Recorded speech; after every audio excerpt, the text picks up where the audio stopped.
Hello everyone, welcome back. And this video will start with illustration number 7.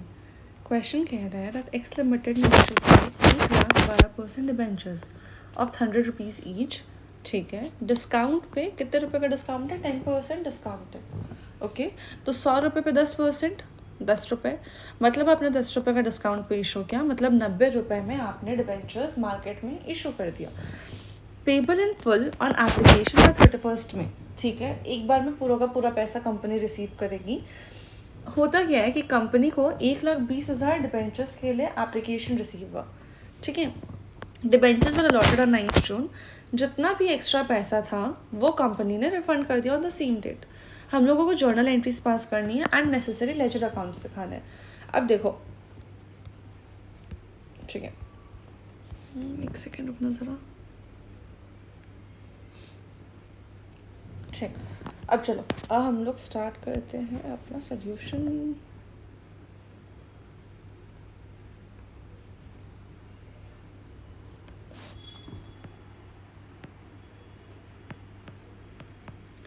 सबसे पहले journal entries pass करते हैं. ठीक है, सबसे पहला एंट्री क्या होगा आप मुझे बताओ. डेट्स सबके दिए हुए हैं क्वेश्चन में.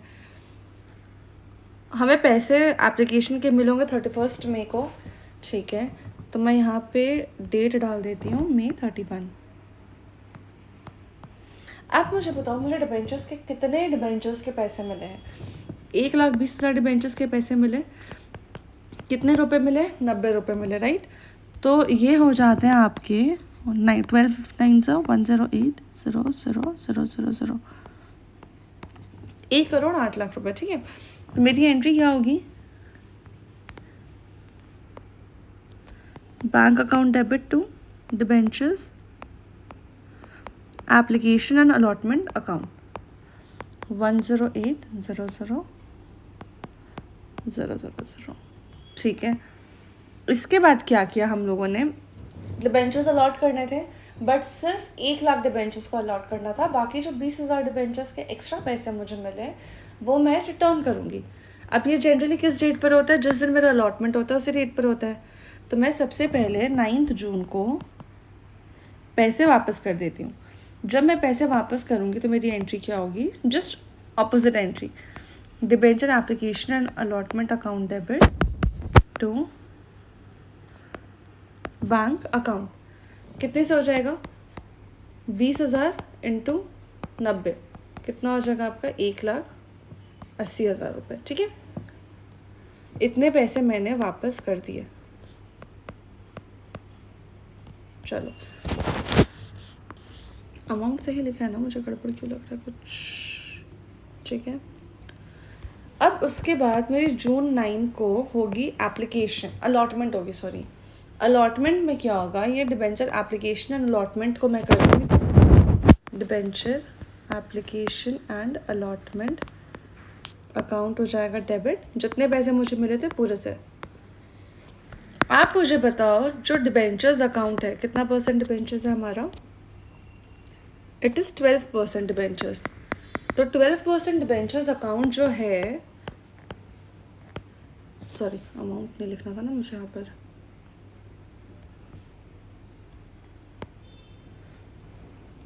हाँ, तो अब आप मुझे बताओ, ये जो डिबेंचर्स का अकाउंट है मेरे कितने रुपए से क्रेडिट होंगे? 1,00,000 डिबेंचर्स 100 रुपये का है, मैंने इशू किया है 90 रुपीज़ में. आपका लाइबिलिटी तो पूरा का पूरा 100 रुपये से होगा, राइट. क्यों? क्योंकि इन फ्यूचर मुझे 90 रुपीज़ नहीं देना है. भले ही मुझे 90 रुपीज़ आज मिला हो क्योंकि मैंने डिस्काउंट पे इशू किया है, लेकिन इन फ्यूचर मुझे पूरा का पूरा 100 रुपये देना है, करेक्ट. तो मेरा कितना अमाउंट हो जाएगा? कितना होगा? एक सेकंड, कुछ गड़बड़ कर चुकी है. अच्छा, एक और चीज़, रुको पहले इसको ठीक करती हूँ. 1,000,000, 1 करोड़ ना, 1,000,000,000,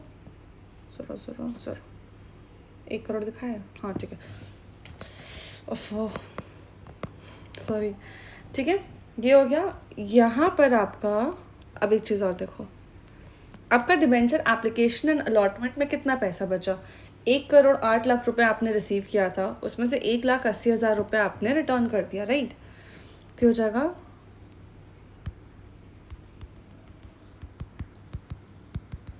1,08,00,000 108,000, हाँ ठीक है, उसमें से 1,80,000 रुपये आपने रिटर्न कर दिया।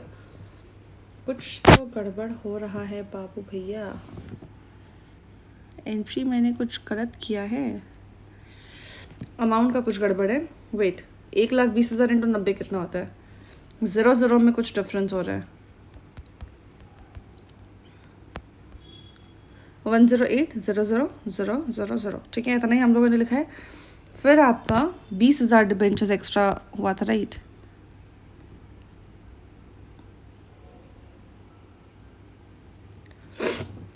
ठीक है, 20,000 इंटू 90 कितना होता है? 18 लाख रुपये होता है। मैंने बोला ना कुछ 0 का फेर हो रहा है। ये आपका 1,80,000 नहीं होगा, 18 लाख रुपये होगा, ठीक है। अब आप मुझे बताओ, 1,08,000 रुपये आपने रिसीव किया था, 1,08,00,000 रुपये आपने रिसीव किया था, उसमें से 18 लाख रुपये आपने वापस कर दिया। अभी आपके पास 90 लाख रुपये बचे। ये 90 लाख रुपये आप किस में डालोगे? डिबेंचर एप्लीकेशन एंड अलॉटमेंट में, ठीक है। अब जो बचा हुआ दोनों के बीच का डिफरेंस है वो किस में जाएगा? आप देखो डिफरेंस कितना का है आपको पता है? 10 लाख का डिफरेंस आएगा। कैसे 10 लाख का डिफरेंस आएगा?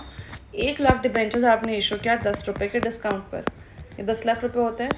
ये 10 लाख का जो डिस्काउंट दिया आपने वो आप खर्चा बुक करोगे, खर्चा होगा डेबिट होगा, correct.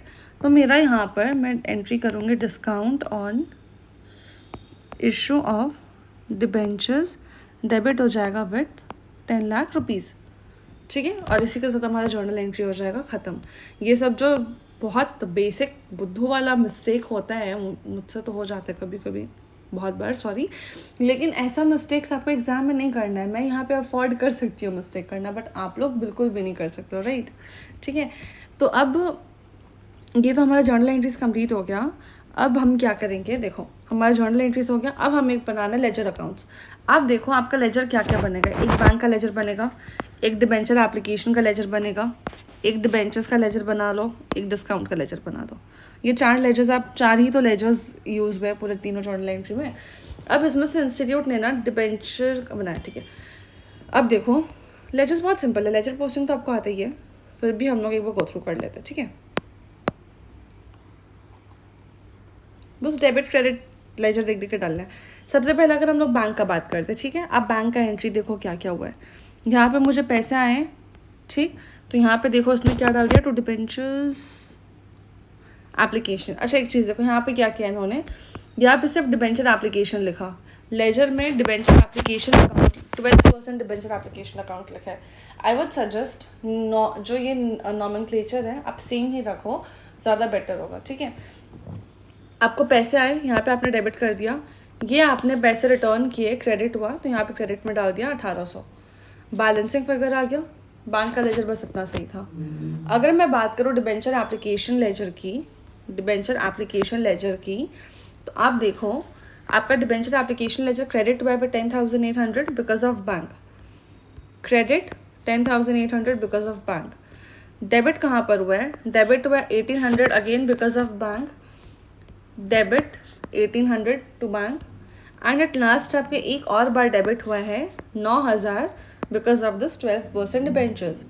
Debit side 9,000 12% debentures, basic simple. Debenture application का भी लेजर क्लोज हो गया। अब बात करते हैं, इसके बाद हमारा इस एंट्रीज का सारा पोस्टिंग हो गया, इस एंट्री का पोस्टिंग हो गया। अब बात करते हैं 12% डिबेंचर्स का। 12% डिबेंचर्स आपका 10,000 से क्रेडिट हो रहा है, बट क्रेडिट होने का 2 रीज़न है, तो हम लोग दोनों अलग अलग स्पेसिफाई करेंगे, ठीक है। तो अगर आप देखो 12% डिबेंचर्स, क्रेडिट साइड अमाउंट जा रहा है, क्या क्या अमाउंट जाएगा? Debenture application 9,000 and discount on issue 1,000, ठीक है। तो by again 12% debentures application 9,000 and discount on issue 1,000, ठीक है। आपका ये क्लोजिंग फिगर से इसका भी लेजर क्लोज हो गया। एट लास्ट हमारा आता है discount on issue of debentures 1,000 rupees से डेबिट हो रहा है, and it is getting debited because of 12% debentures account. तो हम लोग discount on issue of debentures को डेबिट करेंगे टू 12% डिबेंचर्स अकाउंट 1000 रुपये। ठीक है, उसके बाद अच्छा एक और चीज़ ध्यान देना, इसमें बहुत लोगों को इतना रियलाइज़ भी नहीं हुआ होगा, बट देखो ये discount on issue of debentures आपके लिए क्या है, कायदे से आपका एक्सपेंस है, राइट। आप लोगों ने पढ़ा होगा, अभी तक आपको ध्यान होगा इतना कि जो भी एक्सपेंसेस एंड इनकम्स के आइटम होते हैं वो ट्रेडिंग पीएनएल का पार्ट फॉर्म करते हैं, बट एंड उसका क्लोजिंग जब भी हम लोग लेजर भी बनाएंगे, जैसे डेप्रिसिएशन का लेजर अपन बनाते हैं, वो भी क्लोजिंग में हम लोग उसको पीएनएल में ट्रांसफर कर देते हैं, मतलब बैलेंस अगला साल कुछ भी कैरी फॉरवर्ड नहीं होता है, लेकिन यहाँ पे इन्होंने अभी कैरी फॉरवर्ड किया है। ठीक है, तो उसका एक रूल होता है जितना मुझे ध्यान में, कि डिस्काउंट का जो भी है ना, आपका डिस्काउंट का खर्चा पीएनएल में over the period of debentures जाता है। कि अगर ये आपके 1000 का जो खर्चा है ये आज का खर्चा है क्या, सिर्फ नहीं, ये आपका अगर 5 साल का डिबेंचर हुआ है तो 5 साल का खर्चा है, राइट। तो इस 1000 को अगर आप पूरी आज ही डाल देते हो तो आज आपका प्रॉफिट एकदम बहुत ज़्यादा कम हो जाएगा अचानक से। ठीक है, which is not a good sign. तो इसीलिए रूल क्या कहता है कि इस 1000 को आप 5 साल का डिबेंचर है तो over the period of 5 years आप इसको अपने खर्चे में बुक करते जाओ। ठीक है, ये बहुत आउट ऑफ द टॉपिक था, आगे मुझे लगता है आएगा ये टॉपिक। ठीक है, तब अपन बहुत अच्छे से उसको समझेंगे। अभी हमें सिर्फ जर्नल एंट्री पास करना था एंड लेजर्स बनाना था, बहुत सिंपल था। आई होप आपको समझ आ गया होगा।